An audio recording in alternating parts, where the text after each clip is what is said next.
Senati Amerikan miratoi një rezolutë që do të ndalonte presidentin Donald Trump të ndërmerrte veprime të mëtejshme ushtarake kundër Venezuelës pa autorizimin e Kongresit, duke hapur rrugë shqyrtimit të mëtejshëm në dhomën me 100 anëtar. Votimi për një masë procedurale për të çuar përpara rezolutën ishte 52 pro dhe 47 kundër, pasi disa republikanë të Trump votuan me demokratët në favor të rezolutës.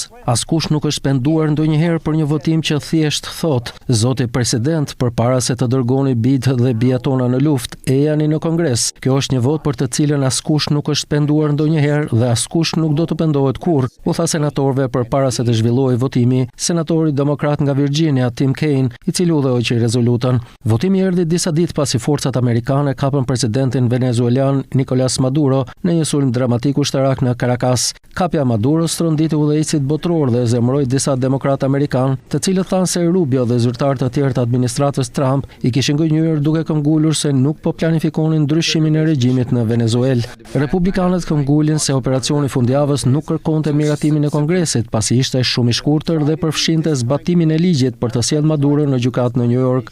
Askush nuk ka ndonjë informacion se presidenti po përdor forca të armatosura kundër Venezuelës. Ai e bëri për rreth 47 minuta fundjavën e kaluar, tha senatori republikan nga Idaho, Jim Risch, përpara votimit. Administrata Trump akuzon Maduron për mbikëqyrje në një rrjeti trafikimi kokaine që bashkëpunoi me grupe të dhunshme, përfshirë kartelet Sinaloa dhe Zetas të Meksikës, rebelët e Farkut të Kolumbis dhe bandën Tren de Aragua të Venezuelës. Maduro i ka mohuar prekosh akuzat, duke thënë se ato ishin një maskë për planet imperialiste mbi rezervat e pasura të naftës së Venezuelës.